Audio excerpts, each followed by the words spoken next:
mapel TKR 2. Kali ini kami akan melakukan praktek yaitu servis dan pembongkaran rem tromol khusus R3. Saya Rizky Jaya Saputra, nomor absen 35.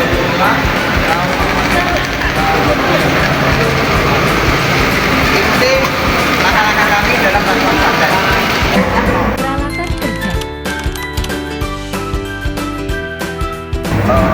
Di sini kami dalam melakukan praktek menggunakan peralatan, yaitu yang pertama ini ada kunci roda, terus yang kedua ini ada palu karet, ini ada tang lancip, ini juga ada tang, ini ada gris atau pet pelumas, ini ada amplas, ini ada obeng min panjang, brake cleaner, majun, mister baja atau penggaris untuk melakukan pengukuran ketebalan kampas. Terus ini ada jangka sorong,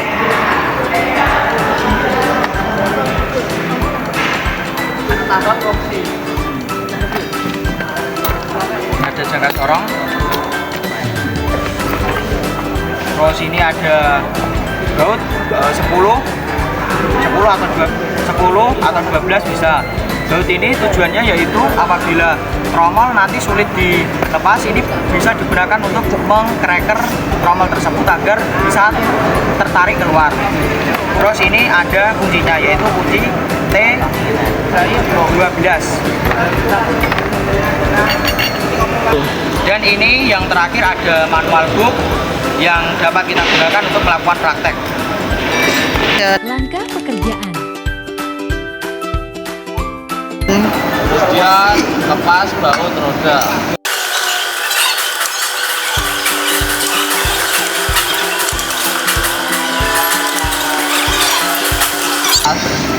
Roda dan sisihkan. Selanjutnya kita akan melakukan pengerjaan rem tromol belakang dengan R3. Pertama, lepas tromol.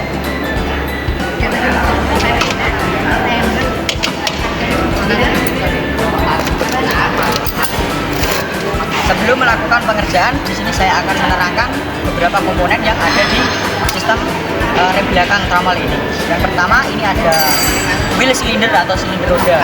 Silinder ini bertugas untuk memberikan gaya hidrolik ke tuas rem agar bisa menekan tromol.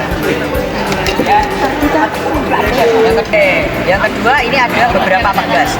Ini namanya ialah pegas pengembali atas. Ini pegas pengembali bawah. Terus ini ada pegas penahan turun sepatu, ada 2 buah, kanan kiri. Terus ini ada adjusting otomatis atau penyetel otomatis. Terus ini ada pegas penahan penyetel. Terus selanjutnya ini ada kabel rem parkir. Terus ini ada tuas, yaitu tuas rem parkir. Terus ini ada tromol. Terus ini sebagai media gesek yaitu kampas beserta brake shoe atau sepatu remnya. Selanjutnya untuk pengerjaannya yaitu kita mengamplas bagian kampas. Amplas kampas rem beserta sidunya.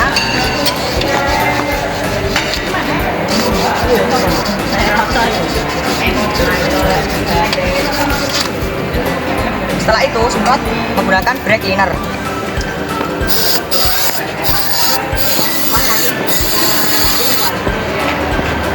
Tromolnya juga. Setelah itu kita lanjut ke setelah itu kita melakukan pengukuran ketebalan kampas. Untuk lebih jelasnya kita menggunakan manual book. Ukur ketebalan brake shoe, sepatu rem kampas. Pilih area kampas rem yang paling tipis.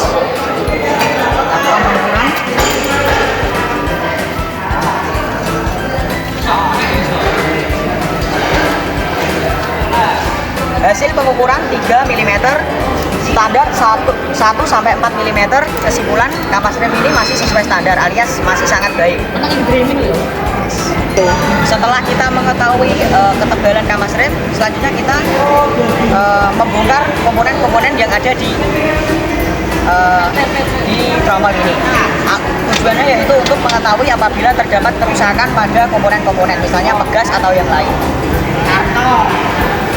Pertama, yang harus kita lepas yaitu pegas pengembali atas.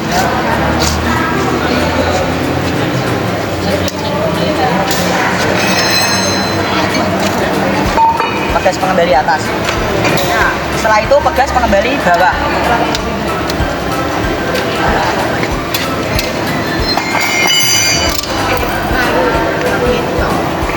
Pegas pengembali bawah sudah terlepas.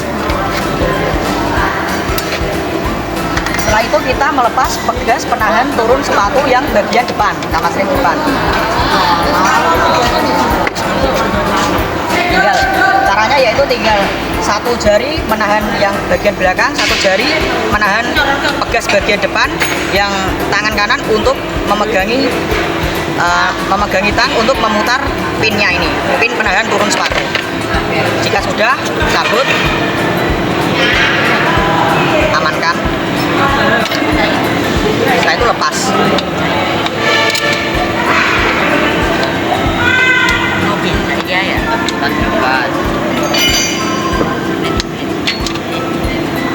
Brake shoe bagian depan sudah terlepas. Selanjutnya kita melepas pegas menahan turun sepatu yang bagian belakang. Caranya sama, satu tangan menahan yang bagian belakang, satu tangan menekan yang bagian depan.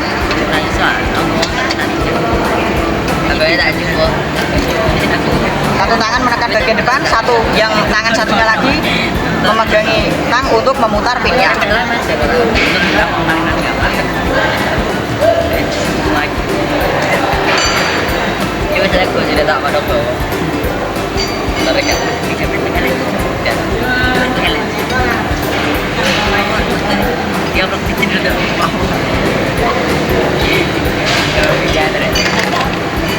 Pin sudah terlepas.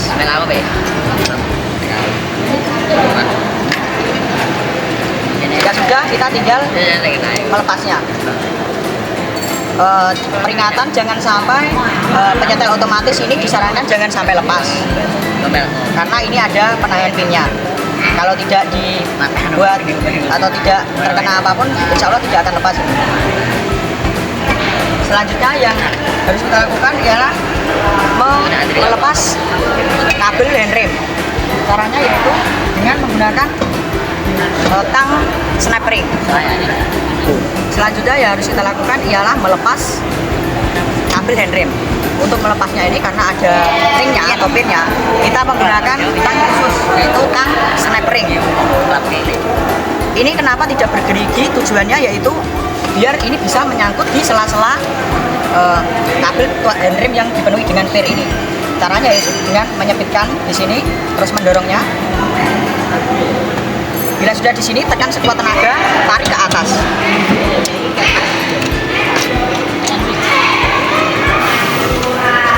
Yang bagian belakang sudah sudah terlepas.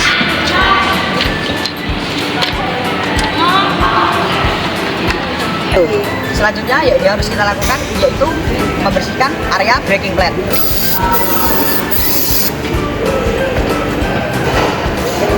Bersihkan area braking plate. Seharusnya untuk bagian wheel cylinder ini ada SST khusus untuk menahan ketika kampas rem dilepas. Akan tetapi apabila tidak ada yang menekan pedal rem, kemungkinan tidak akan terjadi apa-apa.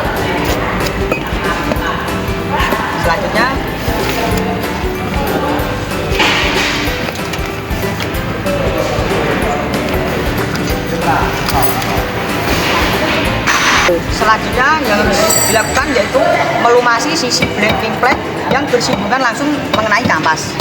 Ada 6 titik yaitu 1, 2, 3, 4, 5, 6. Kita lumasi menggunakan pad atau grease. 1,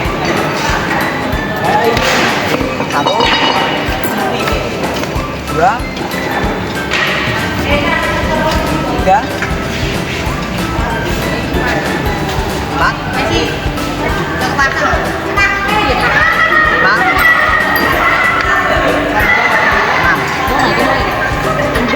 Perakitan kembali komponen rem Bila sudah dilumasi, selanjutnya kita melakukan langkah yaitu perakitan kembali atau perakitan ulang. Pastikan semua pegas tidak ada kerusakan, kita cek terlebih dahulu. Pegas pengembali atas aman, pegas pengembali bawah aman, pin penahan turun sepatu baik, sepatu rem beserta kamasnya baik, penyetel baik, terus pegas dalam keadaan baik. Selanjutnya langkah pertama yaitu kita menyambungkan tuas handrem dengan kabel handrem ini. Kita sambungkan terlebih dahulu. Kita menggunakan sebuah alat yaitu tang snap ring. Caranya seperti tadi, dorong. Bila sudah ini tekan sekuat mungkin agar tidak. Bila sudah begini tekan sekuat mungkin agar tidak terlepas. Selanjutnya masukkan. Sudah. Setelah itu kita pasang. Pastikan jangan sampai terlepas.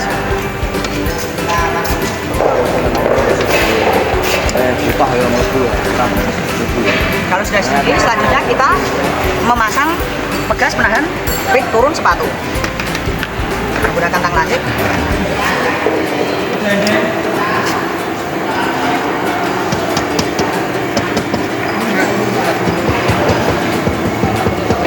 Ambil pegasnya.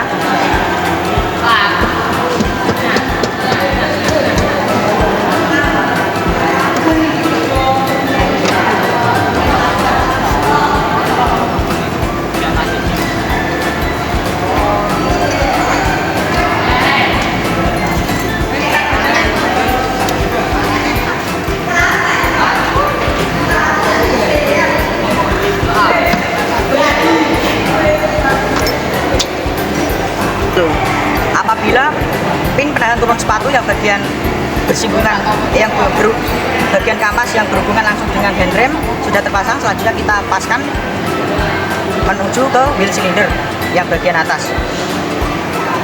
Selanjutnya yang harus kita lakukan memasang sepatu rem yang bagian depan. Caranya yang perlu kita perhatikan yaitu kita harus menyetel bagian penyetel ini bagian paling dalam atau paling paling lingkup, paling kecil, dengan mendorongnya menggunakan tang. Dekatkan deh, dengan mendorong penyetelnya ini ke bagian. Jika sudah, berarti sudah. Karena untuk Suzuki R3 ini menggunakan yang namanya yaitu penyetel otomatis, jadi nanti akan otomatis tersetel sendiri sesuai dengan keadaan kampas nanti. Jika sudah, pasang yang bagian depan.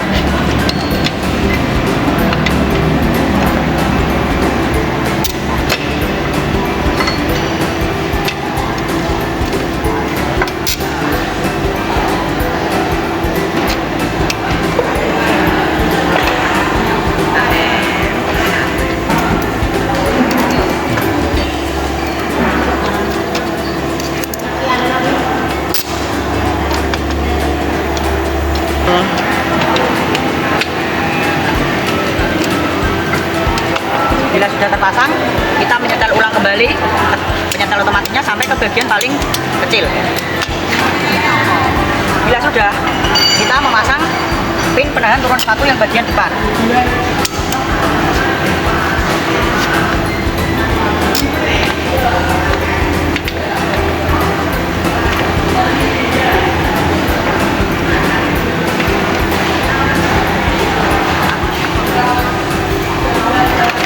Sudah, tinggal kita rapikan.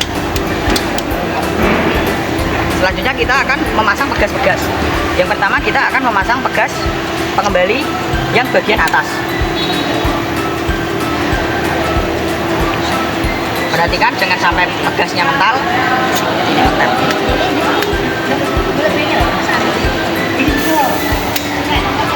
Pegas pengembali atas sudah terpasang. Selanjutnya pegas pengembali bawah. Nanti ini.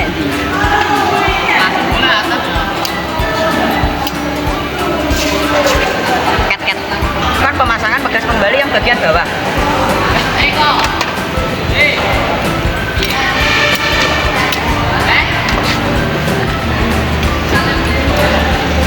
kampas rem atau brake shoe sudah kita lakukan pemasangan dengan benar. Pastikan bekerja dengan baik. Selanjutnya yang harus kita lakukan yaitu mengukur celah kampas rem. Selanjutnya kita akan melakukan pengukuran yaitu mengukur celah kampas rem. Buka manual book, ukur diameter dalam tromol. Menggunakan vernier kaliper dan sorong. Kalibrasi. Kalibrasi. Bagus. Selanjutnya kita melakukan pengukuran diameter dalam.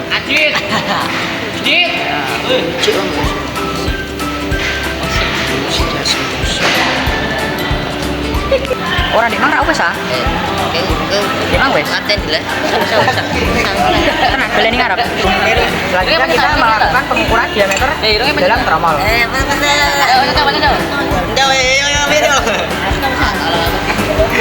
Hasil pengukuran 219,70 mm. Hasil pengukuran diameter dalam tromol yaitu 219,70 mm. Standar 219 sampai 220 mm. Berarti kesimpulan masih sesuai dengan standar. Selanjutnya kita melakukan pengukuran diameter luar brake shoe. Lap benda kerja yang akan kita ukur. Jadi agar kadang ya enggak.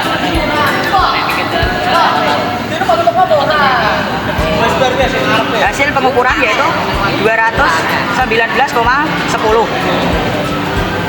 Standar 200 ya standar sesuai seperti tromol tadi. Hasil pengukuran diameter luar yaitu 219,10. Cara mengukur celah kampas yaitu dengan cara diameter dalam tromol dikurangi 2 meter luar brake shoe. Buka manual book.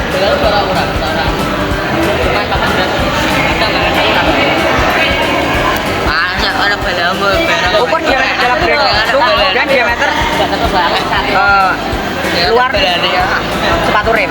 Periksa apakah perbedaan antara diameternya sesuai dengan spesifikasi.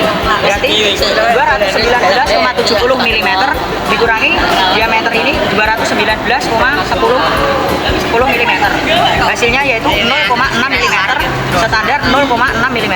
Jadi celah kampas mobil ini masih sesuai dengan standar. Selanjutnya kita melakukan pemasangan tromol.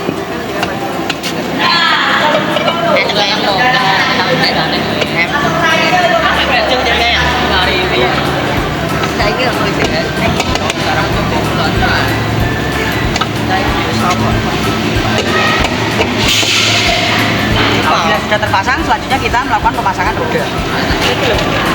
Langkah terakhir yang harus dilakukan yaitu memasang roda belakang. Pasang roda.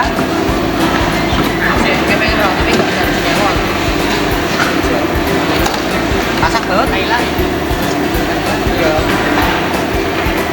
Ngantuk turatur roda opo? Dapuran buka tae. Alah, dapuran tae.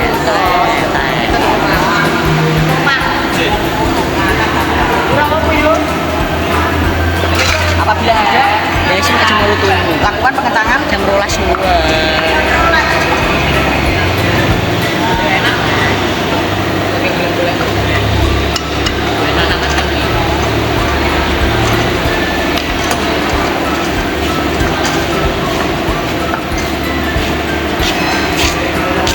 disarankan pada saat melakukan pengentangan roda dilakukan secara menyilang.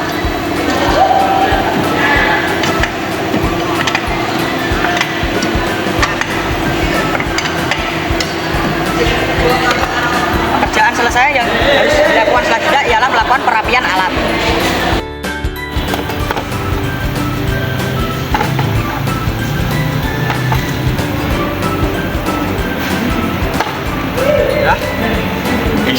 Setelah kita melakukan pekerjaan yang terakhir yaitu momen roda, yaitu menggunakan spesifikasi 85 Nm.